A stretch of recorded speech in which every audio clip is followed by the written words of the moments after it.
All right. Well, always good, Billy, to have you on the show. We've become, I would say, quite good friends over the past couple of years. We've done a lot of work together on the air and off the air. You've helped me respond to many different videos, and we've also done some great work behind the scenes with you and your brother. And so it's so good to Mhm. have you on. Welcome to the show. Always good to see you. Absolutely. Thank you so much for having me. Like the joy of like you start talking and then you're running into each other at different conferences and it's like it's just there are some ways that like a small world can be really nice. Yeah, I agree with you on that 100%.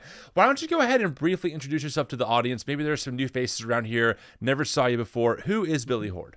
For sure. So I am a okay, I've been told that I do need to start just claiming it that I'm a theologian. I am a trans woman. I am a history teacher by day, sort of my daytime job. I am a pastor's wife. I'm a father, and yeah, I think that's about me. I'm writing a book. I wrote a book. I get to move on. I get to make that transition. I'm not writing a book. I wrote a book. It is with the publisher. It is going Wow, through the whole like process for that now. I Yeah, love that. that's And me. can you announce the name of the book yet? Is that public? It's gonna have "you contamination" in the title. We're still going back and forth on the subtitle. Okay, fair enough. Well, yeah, I mean, so we're dropping this episode on Transgender Day of Visibility, Yeah. and I wanted to bring you on because you've been someone in my life on a personal level that has really helped me continue to find that better path forward in our faith, Mhm. as we always tend to say. And one of the first conversations I had was with you and your brother on disgust. Is it theory or theology? Is it what do you call We've it? we've taken to calling it "discuss theology." Okay. And it was, I gotta be honest, a really mind blowing conversation because oftentimes when we're talking about Christian nationalism and what's happening in the public square, we use Mhm. words like hate and anger and bigoted. But you introduced a new term, disgust. I Yeah. want to just start there. Can you just kind of give the basic overview of disgust theology, what it is, and why you and your brother are kind of, I would say, on the forefront of this conversation?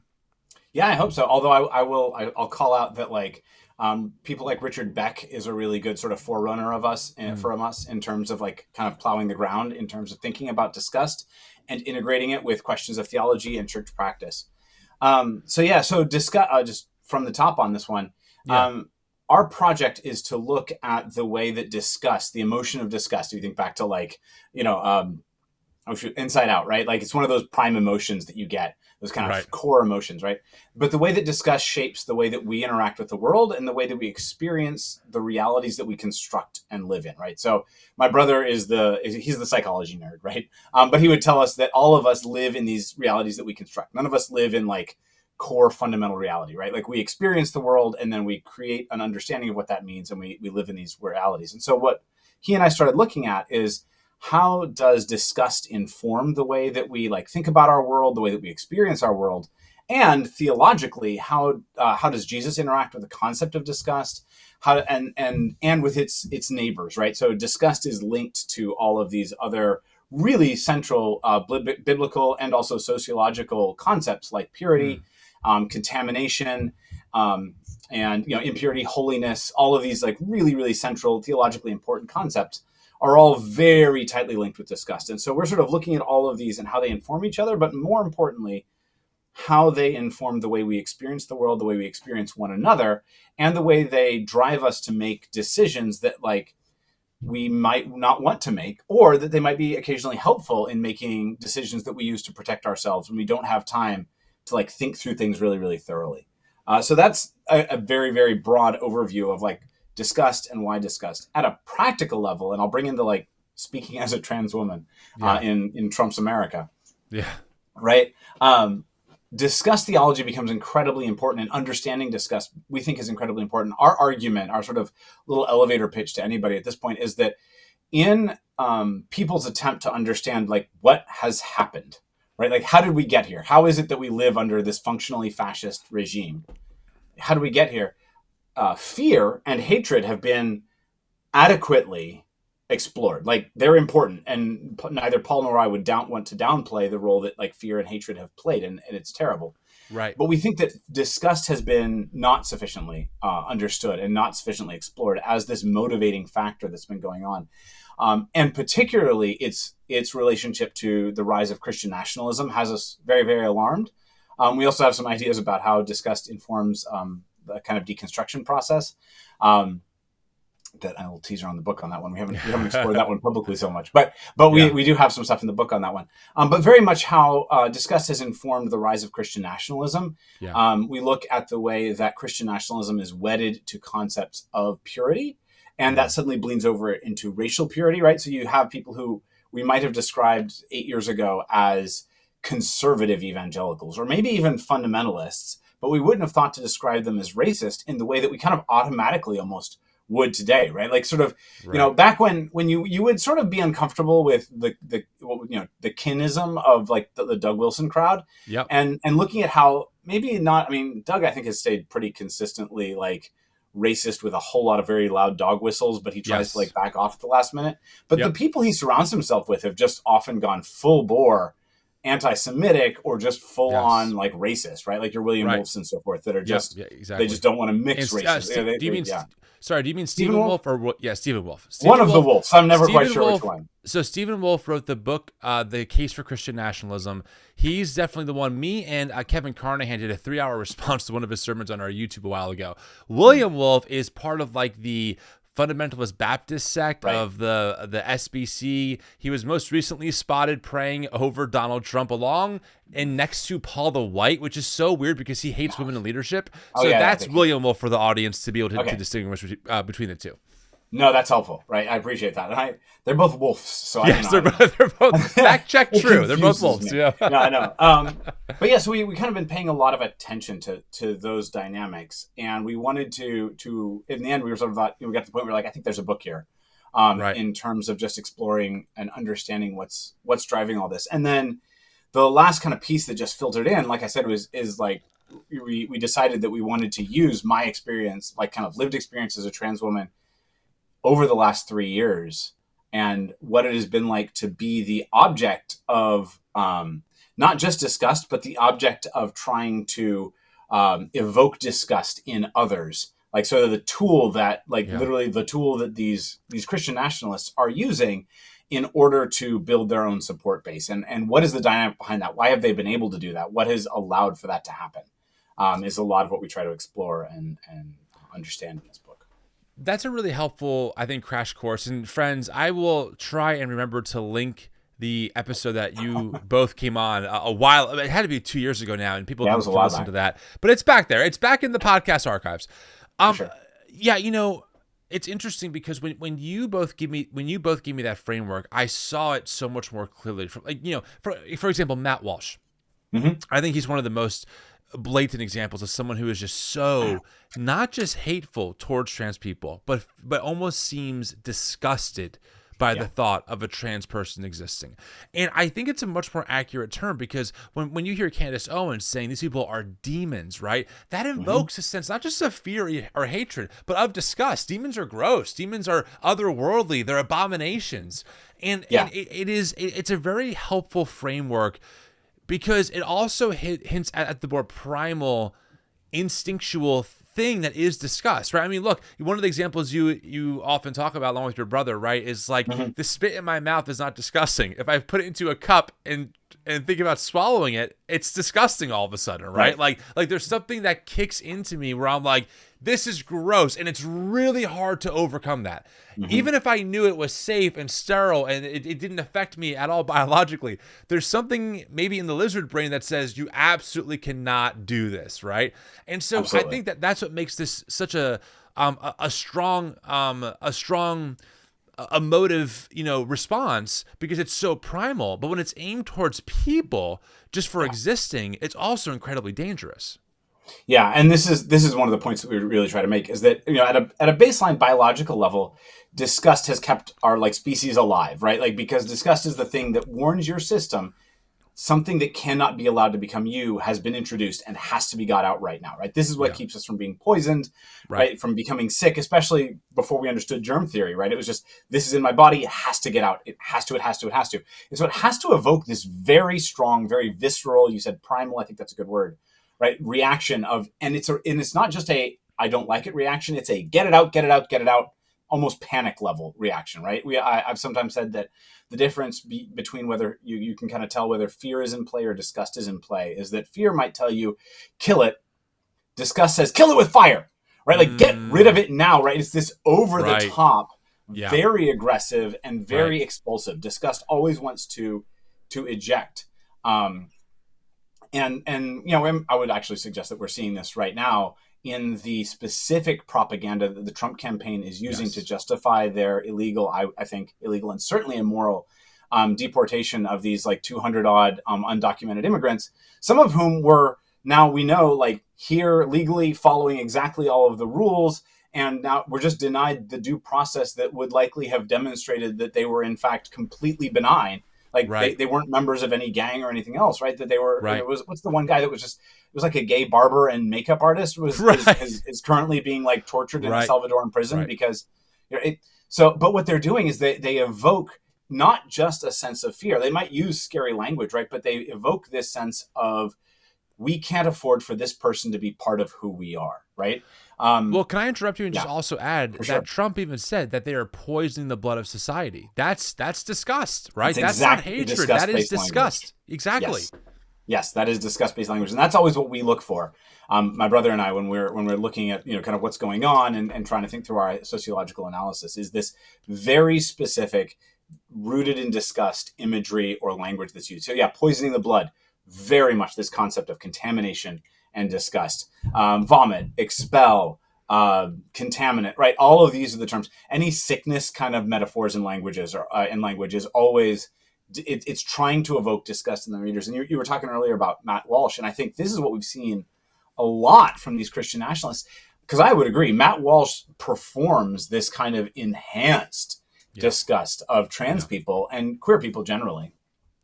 And it's never been clear to me. It still isn't clear to me. And I don't, on a very practical level, I don't think it matters whether or not this is a form of disgust that he feels personally or whether he just knows, because fascists know to perform this. And I'm done sugarcoating anything. Like, these people are nothing but fascists, right? They are a specific form, but they're fascists.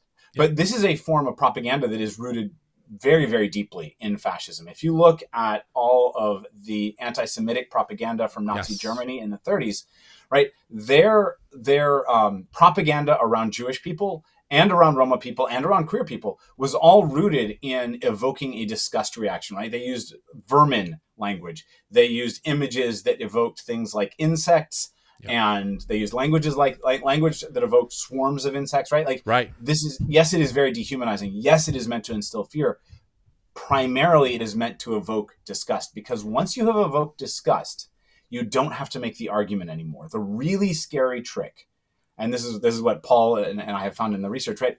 The really scary trick about disgust is that humans are built to justify our disgust reactions after the fact. So what we have, think about like, and I'm sorry, the curse of being a disgust scholar is that you have to talk about gross things anytime you do an interview about it, right? But like, right? But you think about, anytime that you've been sick and you start having that nausea feeling, right? What ends up happening is I have to get it out. You don't think about, is it the right thing to do? Do I want to try to keep it down? You generally, like, if you taste something that is gone off, meat that is spoiled in your mouth, you spit it out first. You think about it later. Right? It's not even a thought. It's almost just like a biological reflex, right? You're not saying, "Oh, I don't like this. Let me get it out." Your body takes over, and you're just like, it's out as soon as humanly possible. Absolutely. And at a biological level, that is very important, because it is actually important to get that out as quickly as possible. So again, this makes sense biologically, but we've done this thing where we took this biological reaction and we transferred it, we transposed it up into the social and the religious and the spiritual realm, where it has become incredibly destructive. Because at this, in church, in our religious communities, in our social communities, we don't want to be people. We shouldn't want to be people that eject first and justify whether, and think about whether or not that was right to do after the fact, especially because humans are phenomenal justifying machines. Once we've already taken an action, it's very hard for us to come to the conclusion that that was not the right action to take, especially if it was a disgust-based reaction, right? Because we can remember that emotion. We can remember that panicked feeling of get it out, get it out, get it out. Yes. And that's going to bias all of our cognitive processes towards thinking getting it out has to have been the right thing because it made me feel that way, right? Like that is such a profound powerful internal argument Uh, that we create these arguments for it. 100%. Look, I am 36 years old. I am 6'4". I'm like 250 pounds. I'm a big dude. I'm not like Jack, but I go to the gym. I keep in shape. If I see a bee or if I see a little spider on me, it's not just fear. There's something else of just like, Right. the feeling of it crawling on me. I mean, the thing is tiny. Right. It's smaller. It's smaller than a penny. And I'm like, get this thing off. Right. So I think it's just really important to highlight that this particular natural human function goes really overlooked in society, right? We talk a lot about fear, a lot about hatred, a lot about those things, which again, we understand why. But the disgust side, it helps you understand more of the vitriol. It helps you understand more of like that kill it with fire attitude that we're seeing, and also helps you make sense of some things because and you know this better than I ever could, Billy, but we talk all the time about how wild it is. I mean, I'm going to just paint a picture for the audience that happened a few months ago now. Donald Trump, a man who was found liable of sexually assaulting a woman, sits at a table surrounded by young girls, signing legislation to quote unquote protect women from men in women's sports. Okay. And these parents are so disgusted by the thought of a trans athlete competing that they would have their daughters around a man who sexually assaulted a woman, who bragged about grabbing one by the genitalia. And they think that's a win for them. Right. And we also know, just in case the audience is not up to speed, the guy who oversees the NCAA said that they have about 500,000 athletes and about between 10 and 40 of them are transgender. That's the number disparity we're talking about. And that caused Trump and his goons to draft up this executive order while little girls surrounded him applauding him. If that's not disgust, I don't know what is. Let's break it down. Let's do the disgust analysis on that, Let's because I think there's a lot of valuable meat. I think there's a lot of really good meat there. And it ties into, again, today, like the day this airing being like Trans Day of Remembrance, I think, or Trans Day of Visibility. We get 2 days. And right. Sometimes I mix them up. How self-centered. I know, right? Like we're claiming these two. Right? Two whole days out of the year. That's One's ridiculous. in the spring and one's in the fall. Oh my God. Right. But like actually the breakdown, I think, actually is really illustrative. So because on one level, what Trump and the Trump team has accomplished is really informed, I think probably at a gut level. I doubt they get the theory of it, right? But it is informed at a gut level, I think, in a very effective way and in shaping anti-disgust. Because here's the thing, right? Somebody who is a known sexual predator who has boasted about his ability to break into the locker rooms using his clout of underage girls and enjoy it at a lascivious way, right? Like this person is in fact a danger to women. Right, like this is a person who is a self-identified, self-confessed danger to women. Yep. Being put around girls. It is in fact quite reasonable to have I feel like that's not quite right. There is a danger situation going on here, and and our guards should be up in that situation. And that's a problem for Trump. It's been a problem for Trump. It's been a problem for his people. It's been a problem for people who want to support him. So how do you undo that? Well, you try to create. What they have done is try to create an overwhelming other threat, right? If they can create something else that creates more disgust than Trump does, and they can actually put Trump forward as the answer, as the antidote to this thing, right? Because what they're doing, and the way we talk about this in our book is they're creating nausea, right? They're creating a sense of, they're trying to build America's, like as a whole country, our collective nausea reaction towards these groups, and at the same time introduce Trump as the one who alone can fix it, right? So Trump is the answer to this nausea that we are actually causing you to feel.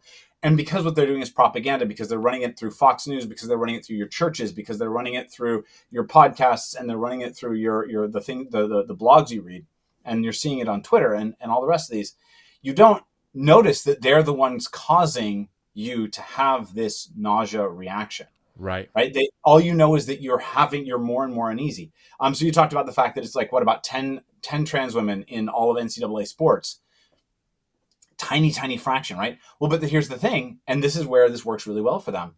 Yeah. Nausea, one of the properties of disgust is that it benefits, if you will, from what we call dose insensitivity. The example we always use is if I gave you an entire swimming pool full of sterile, clean water, and then I put in one eyedropper full of urine, and I asked you, would you be willing to drink a cup of water from this pool? You would probably say no. That pool has been contaminated by that tiny amount of urine. And critically, it doesn't work the other way. Right? If I give you a swimming pool full of urine and I put in an eyedropper of pure water and I ask if you want to swig, you still don't. Right? Maybe even more. Yeah.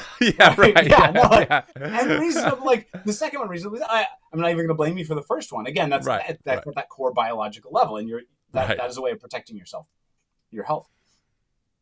Right? But 10 women, one trans woman in NCAA sports would be enough for them, because the idea is that we are contaminating the sport. It's not about the actual rational level of threat that we pose. If it were about fear, then nobody would be buying it. Nobody would be buying it, because you would be right. And this is, of course, I think, where we often get a lot of disconnect in the conversation, where people like you, right, like, will be talking and saying, look, it's only 10 people. This is ridiculous. You're making this mountain out of, like, not even a molehill, like out of an anthill, right? Right. This is ridiculous, because that is a response that addresses the fear question, right? That is a response meant to allay anybody's, presumably misinformed, but maybe somewhat reasonable kind of sense of fear that, like, the validity of this sport will go away or something like that, right? And you're saying, look, it clearly won't. That's statistically, it's just a ridiculous claim. And we do it a lot. Like, I mean, beyond that, trans people regularly point to the fact that, like, we're actually statistically pretty bad athletes. We still haven't won things, like, even when trans women are in sports, we don't, famously Leah Thomas came in fifth, right? Like, this is, we didn't even win. It's like, this is the thing. But it's not about fear. It's about disgust. Because if they've created the idea that these people are creepy, notice that phrase, invading women's spaces, is what they really like to use, right? Yeah. Well, invading women's spaces is a strong disgust flag, right? Like, it's this area has been contaminated by this group of people, right? And of course, the trans woman's response is always, no, I'm a woman in a woman's space. Right? There's no invading, right? Like, this is just women in women's spaces. There's none of that is going on. But what disgust is built to do is to protect what we understand as our body, as our pure thing, from being infiltrated from the outside by something that we can't allow to become part of my body, right? At the core level, I can't eat bad meat, because if that bad meat becomes me, I become sick. I become bad, right? Like, think about this at a very basic level of understanding.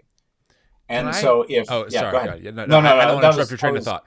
No, I was probably going on too far there. Go ahead. No, it's good stuff. I just want to highlight one more example that just hit me, that is disgust in disguise. But how many of us, especially those out there listening, were taught that, hey, if I had this brownie batter and I just put 1 or 2 drops of poop in it, would you want to eat it? That's how sin is. That's how sin is, right? It's a disgust analogy. It's not a fear analogy. It's a disgust analogy, right? Any little bit of sin in our lives contaminates the whole thing. This is a very common, a way of expressing how dangerous and how bad sin is.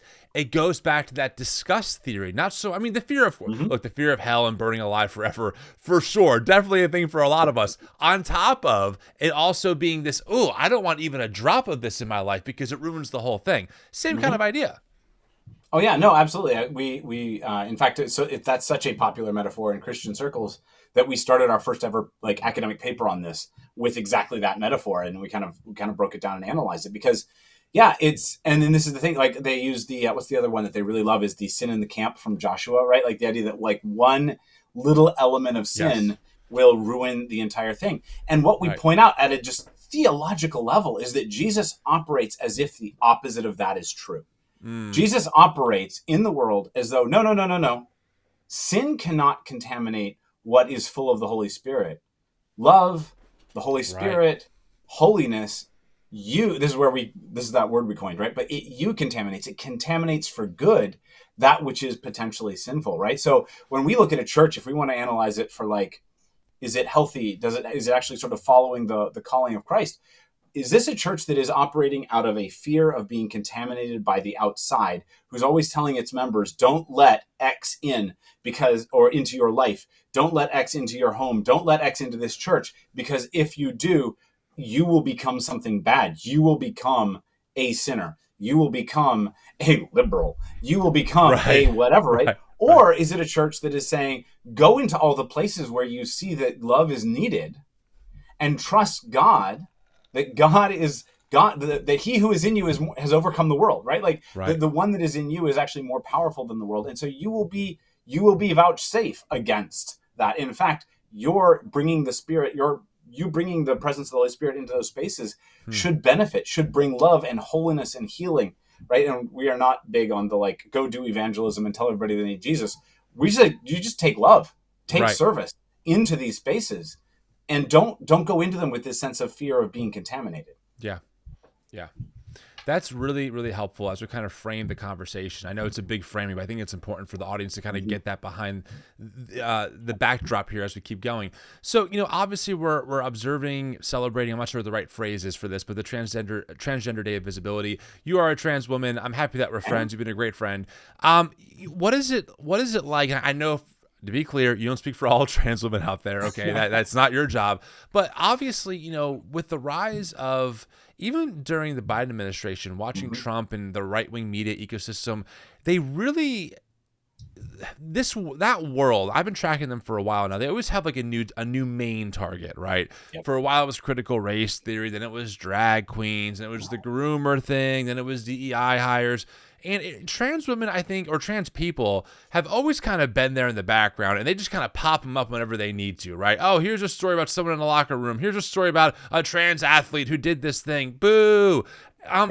Talk to me about that, because, I mean, as far as I understand, trans people in America are like 1.5% of the population. They're very much a small fraction of the population, but the right wing seems to love just talking about all of you, and also causing immense, from what I can tell, immense harm and damage. I think one of the shocking things that really helped me feel the gravity of Trump's election was, I hung out with you and many other amazing people at QCF, and quite a few people came up to me who were in the trans community and said, look, I'm planning my will at this point. Like, I don't know what's going to happen to me with this kind of rhetoric being emboldened.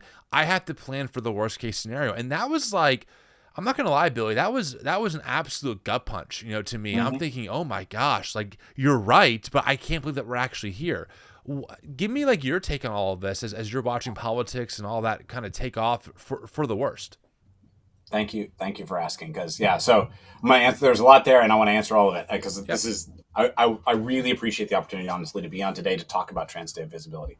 So first off, really easy, and I really appreciate you asking. We do celebrate Trans Day of Visibility, right? We observe Trans Day of Remembrance because that is a somber day when we remember those who have died in the year. But we celebrate Trans Day of Visibility. This is the opportunity for us to remind the world that we are here and that trans people are frankly pretty awesome, right? Like we're pretty cool. I would agree. You are. Right? You are. So, a little nerdy too, but pretty cool. A little nerdy. We do tend towards the nerdy. I actually was like on Blue Sky the other day. I was posted that there is an opportunity here for some country that really wants to get its its software program off the ground, is to just announce that they're accepting trans refugees from the United States, because like a huge proportion of us are software engineers. We are nerdy. At average. There's some very rock and cool members of us too. But all right, so I have a lot to say.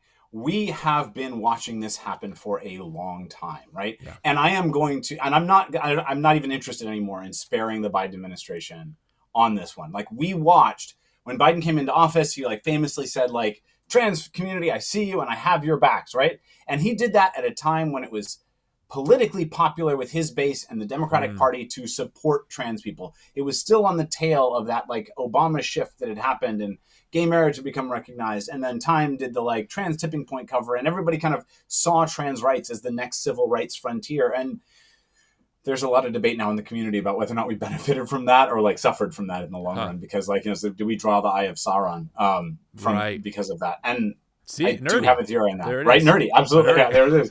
I know, right? But yeah, and I do have a theory on that, but that's probably a good thing for another pod, is the like history of evangelical attacks on transness. But so we watched this happen.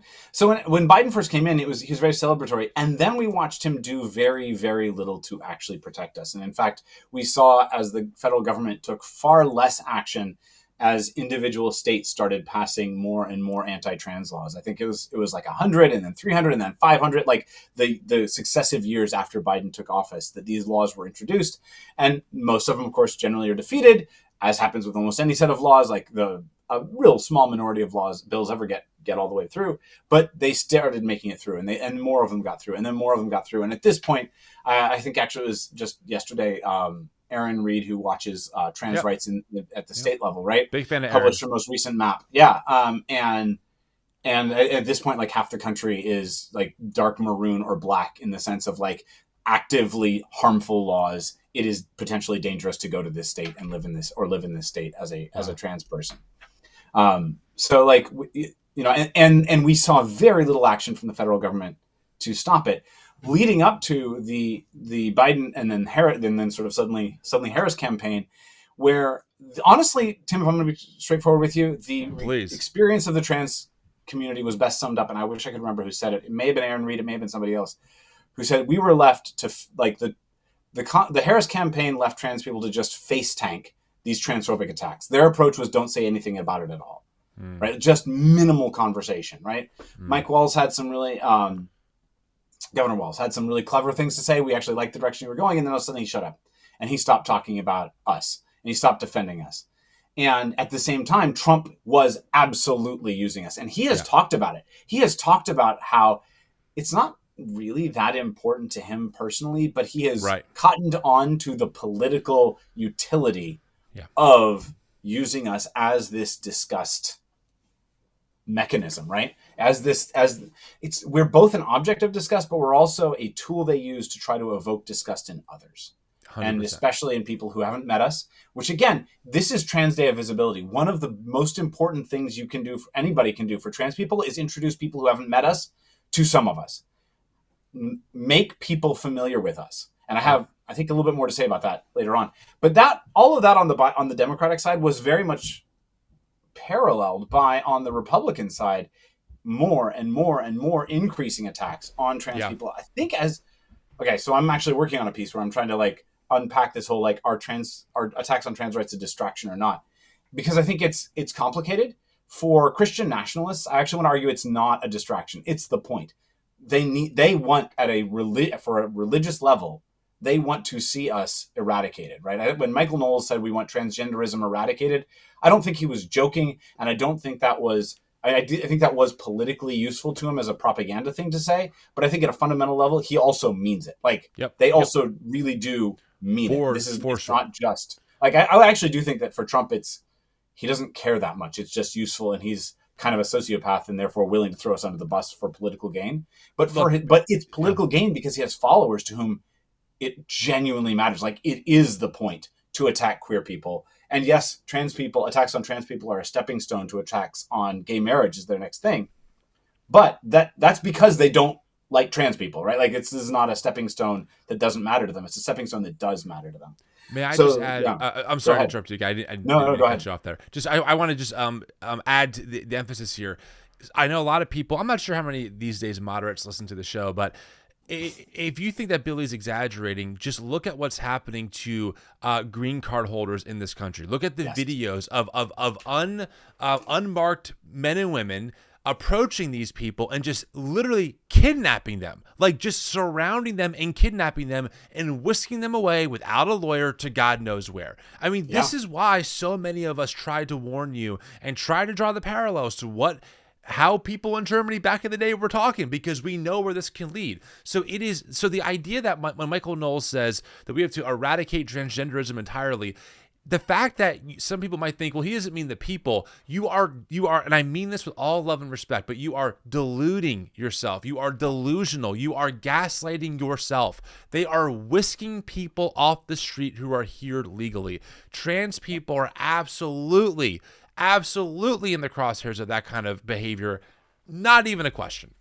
Absolutely. And this is right. Look at the tactics they use, because this is where trans visibility matters. This is where trans visibility is critical to building an anti-fascist movement, because we have been screaming about this for years now, right? Like the trans people I know knew about Project 2025, Christian and non-Christian, long before anybody else any, kind of non-queer people were talking about Project 2025, except for a couple of like really intense, political nerds, right? And even there, it was sort of parallel, because we were watching the people that we know want to come for us and have wanted to come after us we've been watching it for years.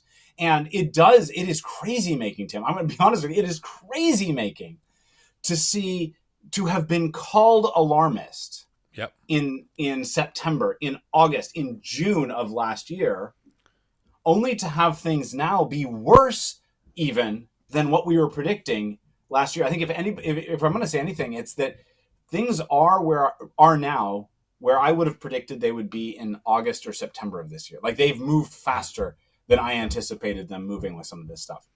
Yeah. And I think even now a lot of people aren't noticing it. I'm really worried, honestly, about the fact that a lot of the attacks on trans people, as well as a lot of these other attacks, get tied up in court. Like, I'm glad they get tied up in court. I'm glad that that's slowing these things down.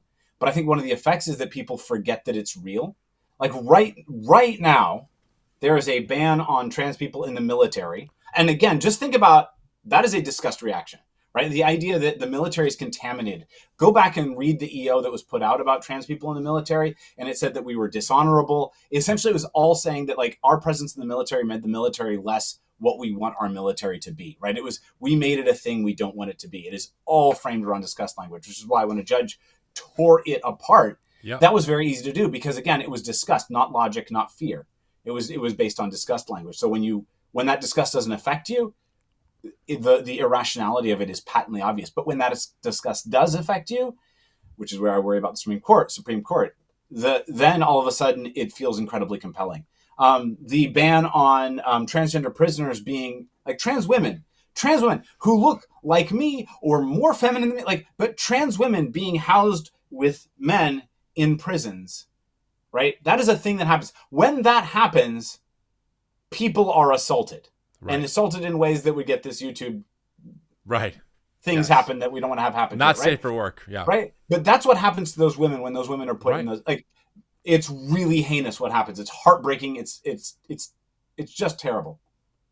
Right. Well, that's on hold. That doesn't mean it won't happen, but it does mean that it's being slow rolled, and it has given people a sense of, okay, it didn't happen. This is not as bad as we thought it is. Well, it still might be. Like, this is what has me sort of really terrified, right? Like, it being in the courts doesn't mean it won't happen eventually. And I worry that people are like taking this sigh of relief and taking their eye off the ball while this stuff continues to make its way through the courts. The ban on care for trans minors, again, for minors, is in the courts. It has been stopped. It's been paused while they hear it, while it makes its way through the courts. But that doesn't mean it won't happen. And that will lead, I can just tell you right now, that is going to lead to the death of trans kids. Yeah. If that is enacted in the long run. Yeah. Yeah. And it actually already has led to the death of trans kids because of kids finding out about it and deaths of despair being kind of the effect. So it's a heartbreaking time.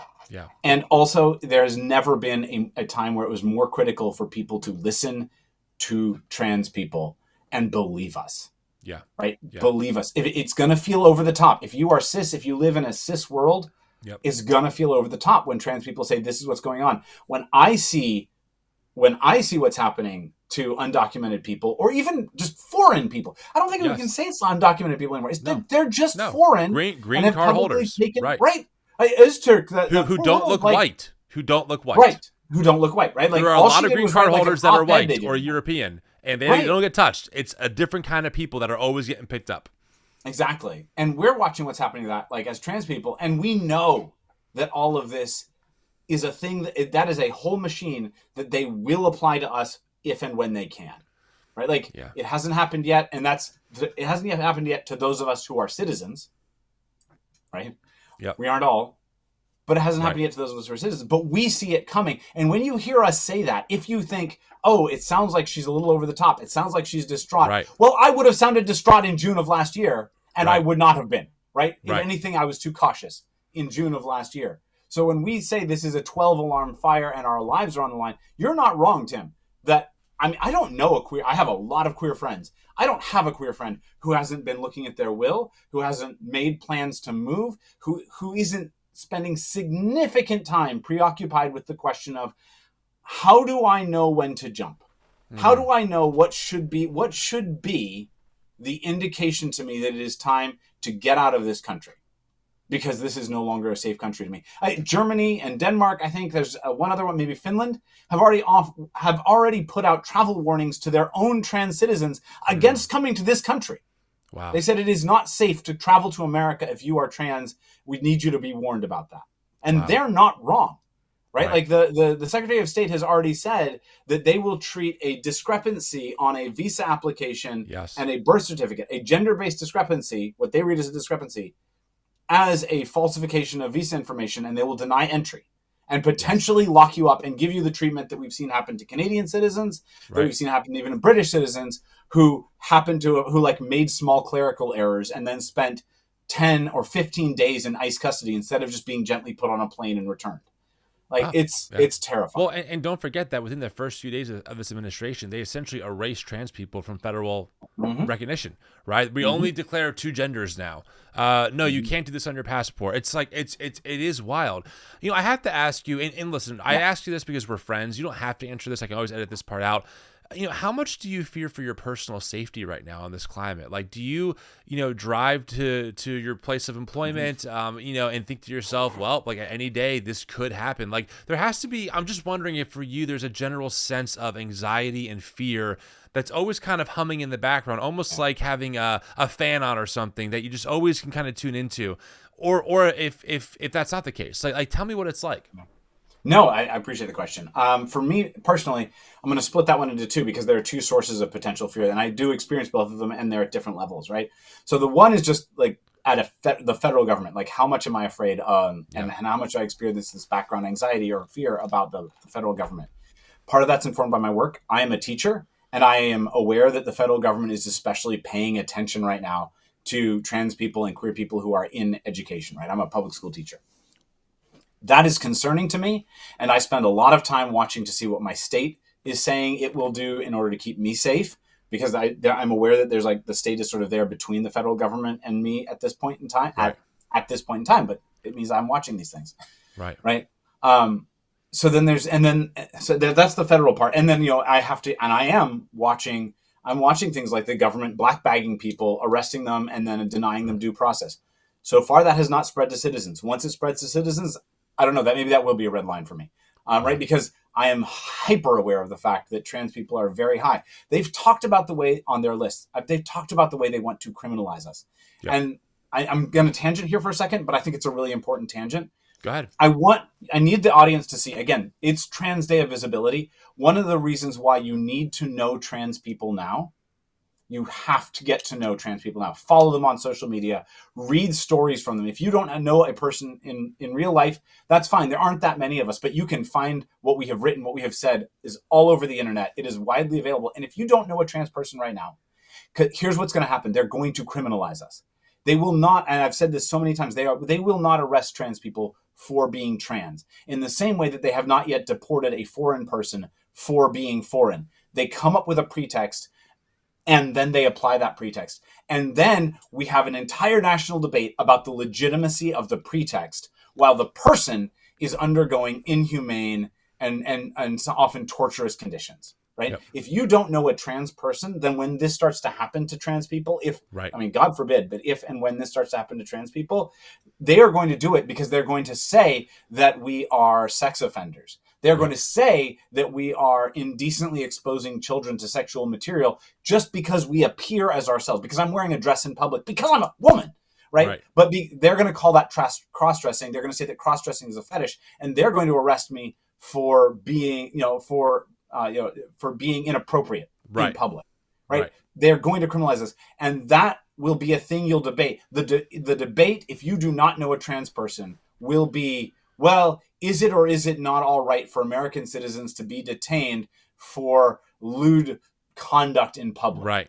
Right. It will not be. That's how it gets sanitized. For being trans. Right. Exactly. This is how they sanitize it. It's also, though, how they plant that core of disgust. They're tying it to those crimes that we feel particular threat around and that we experience in a disgust type way. And exposing children to sexual material is, again, kind of reasonably one of those. Yeah. one of those crimes. So they're tying us again. It's that disgust. They're using disgust as strong as they can. And if you know a trans person, it will be less effective on you. That propaganda will not affect you as strongly if you feel like, even if it's a parasocial relationship, like, with somebody on the internet that you don't know, but you watch them, you listen to them, you read, you learn from them. Intimacy is the great deconstructor of disgust reactions. I agree. Knowing somebody, relationship, loving somebody is the thing that breaks the power of disgust. That and mindfulness. And you bring those two together, and it's the anti-disgust formula. So that's the first answer. Yeah, go ahead. Okay, well, can I just get raw and real for a second? I mean, Please look, do. I was not always affirming. Everyone knows that. I grew up in evangelicalism, and looking back, I would definitely say, especially in regards to trans people, there was definitely an element of quote unquote disgust. It was weird. I didn't understand.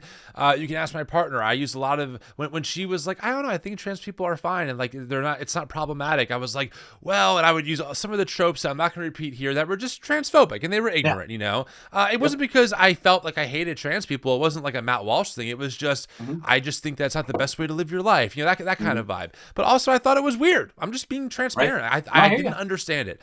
And I think, Billy, and maybe you weren't, but you definitely were one of the first, no, it was Paula Stone was the first trans woman I ever had on the podcast, actually. That was my first time really talking to someone who was trans directly, especially on a podcast. And then I met you, and then we hung out in person, and I've been to QCF now, the Queer Christian Fellowship Conference twice, and meeting other amazing people who are queer and also trans. And I just want to if I could testify, as satisfied customer over here, I agree. Proximity changed me. Proximity made the unknown not as scary or quote unquote disgusting or weird. Yeah. It just made it normal. And I'm like, oh, that's just Billy. I mean, when I first met you, I was like, use the right pronouns, Tim. I had to use the right pronouns, But the more I hung out with you, the more it just flowed. And now I don't really think much about it at all. It's just yeah, that's Billy, my friend. She's great. Yeah. The end, Yeah.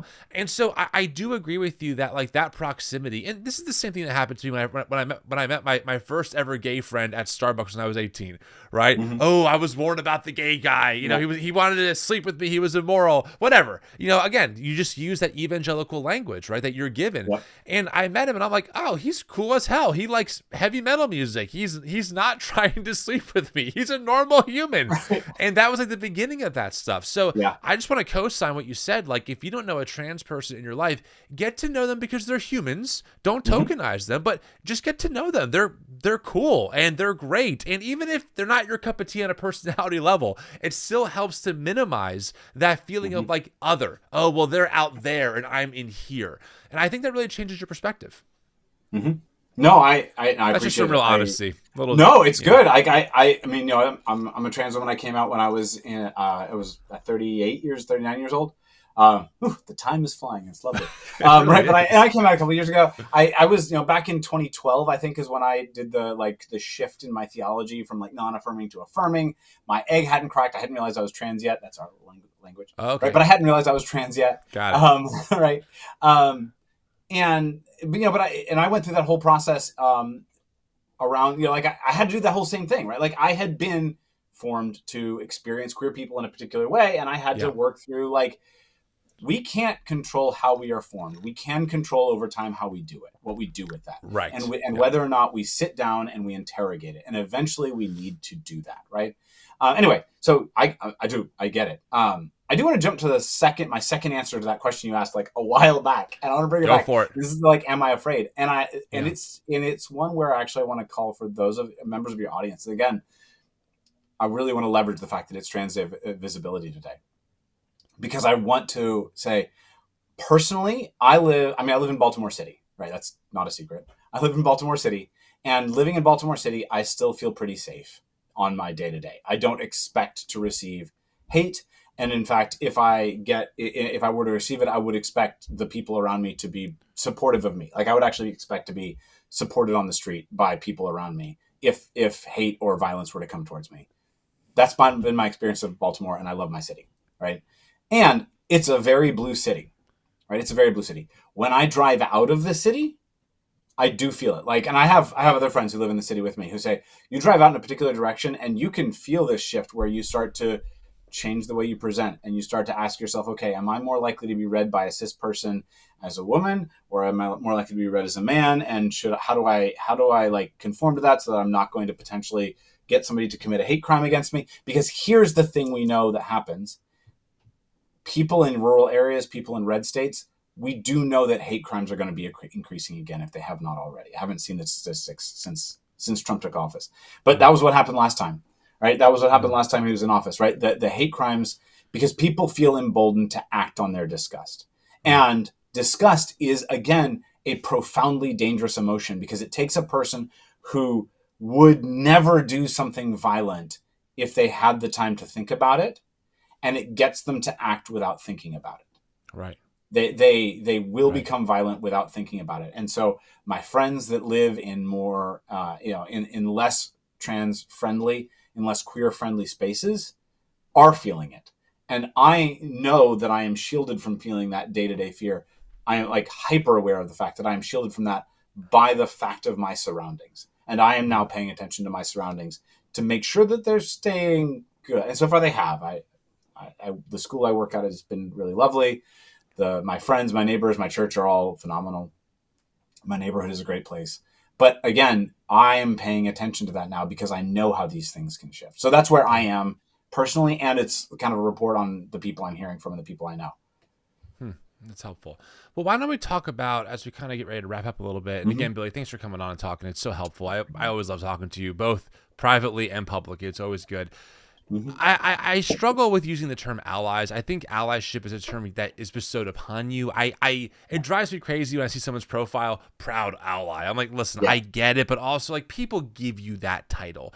But for people who are listening who are like, what can I do to love my trans neighbor well, to protect my trans neighbor when the time comes, to fight for their human flourishing, and to be part of just a better path forward in embracing the two greatest commandments, right? Loving God and loving our neighbor. What would you tell folks out there? What are some real practical ways that they can start participating in hopefully making our trans neighbor feel a little bit more safe than maybe they did yesterday? No, I appreciate it. Yeah, and I strongly agree with you, right? Ally is not a term to claim. I don't claim it vis-a-vis other marginalized communities, right? It's one that other people can bestow on you, and that's lovely when they do. But it is something for us to aspire to do, right? Like we want to perform allyship as best we can, and not in a like performative way. Like we want to do it. We want to do allyship as best we can. Ally is a verb, to harken back to that saying when we were growing up evangelical. Good times. But yeah, right. So here's how to ally as a verb, kids. After playing Chubby Bunny. First, it's leverage your cisness and your cis privilege, because you're right. Earlier on, you said that there's only about 1% of us, which means we can't know everybody, right? Like not everybody can get to know a trans person. But here's the thing: that intimacy decreasing disgust formula, that still works. If you have a friend who is a little bit hesitant or even outright hostile towards trans people, but they know you and they respect you, and instead of saying to yourself, I am going to protect this relationship, so I'm going to kind of shut up about trans people because I know that really sets them off, you make a point of saying, look, I know some trans people and they're actually really phenomenal, and can we talk about these things you're saying about them, which just aren't true in my experience? It doesn't have to be a fight, right? Just let them know that you know and respect some trans people. Here's what that does. It brings them into a place of mini crisis. Like this might not be, you're not going to like see the wheels turning behind their head or anything, but like it brings them into a place of crisis because it means they now have to decide, are you contaminated by transness, or are trans people maybe not something that can contaminate? Right? Like, and those are kind of their two options, because if you are contaminated by transness, you're going to contaminate them.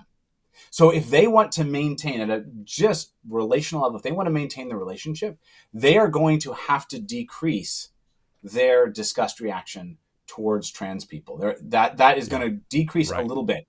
So like we say, be an annoyingly pro-trans person. Try not to be galling, try not to be, unpleasant, right? But in the sense of like, those people that make it their whole personality. Be those people that are making being pro-trans, being trans affirming their whole personality. Have the little thing on your Facebook banner or whatever, right? And all of that stuff that like maybe once would have been, honestly, in a different era. 8 years ago, you might have gotten mocked for being like a little bit cringe and okay, Lib, it looks like you're performing a little bit of trans allyship. Do it now. Just do it now. Now, because now is a different time. Now is a time when doing it does in fact decrease a much more progressed disgust reaction than there was. People knew that for social to get along socially, they should suppress their disgust reaction towards trans people back in 2015. Right? In 2015, you didn't go around saying, I hate trans people, they're ruining America. People would have looked at you weird. Like you would have gotten some social negative consequences from that. And that meant that people were actively suppressing it. That's not a bad thing, by the way. Like it's not bad to suppress your negative reactions towards human persons. Right? But now they're not suppressing it anymore. And so performing it, like putting it right out there in front, being loud about it, makes a difference. Do get to know trans people if you can. And then take us seriously. Like listen to us, read Aaron in the morning, follow trans people on, follow my friend Celeste on social media. She's amazing and beautiful and wonderful, right? Follow May and like all of my friends. I suddenly realized I'm about to fall into that hole of like listing all my trans friends and then I'm going to forget somebody. So I'm going to stop. Right. But follow people on social media. Read what we're saying. Go read Julia Serrano's Whipping Girl. Read Austin Hartkey's Transformed. Read some of the stuff that we've written, maybe to get the ideas. I think the ideas are good. I love both of those books that I just mentioned. But more importantly, to hear their voices, to hear from those people, to get a sense of them as humans. That is what is really critical in this moment. And then the third thing is, honestly, I think we're at this point, freaking show up. I don't mean to be short with the audience, but there are protests beginning. There are protests happening. If they're hearing this, if they hear this on the day it comes out, this is Trans Day of Remembrance. There might be something this afternoon that you can go and attend. Maybe throw a sign together. Right? Trans Day of Visibility. Guys, remembrance now. See, look, we both do. This is Trans Day of Visibility. Sure we're clear. Yeah, I appreciate it. Yeah. No, Tim, you're not wrong. It is. I just got it wrong. Okay, cool. You're good. Right? But like, maybe there's an event you can go to this afternoon. You get off work and you can throw a sign together. Just say Trans Lives Matter. Say Protect Trans Kids. By the way, getting a Protect Trans Kids shirt and just wearing it around is really powerful right now. Right? It is a statement that says you're going to have to come after me if you're going to categorize transness as disgusting. Right. And again, you create that dissonance in people's lives. So just find events, go to them. There will be more. There will be more. And then the last thing I want to say is always stand up for the marginalized, even if they're not trans. You want to stand up for trans people? Show up right now for undocumented people who are being unfairly and just unjustly deported. Right? Yeah. Because when you stand up for them, you're going to make it harder for the administration to come for us. Yeah. So stand up for the marginalized, whoever they are and wherever they are. I agree. I co-sign all of that. Billy, it's always good seeing you. Do you have a public presence? Can people follow you if they want to? Absolutely. I am on Substack, so I do about a monthly now essay on Substack at Billie is Writing. So BILLIEIS Writing, and it's a web address, so all one word there. And then I'm also Billie is Writing on Blue Sky. I do a very minimal presence on Twitter at this point, mostly so that a troll doesn't take over my account name. And then I'm on Threads to some extent as well, and a little bit on Instagram. And it's Billie is Writing in all of those places, just BILLIEIS Writing.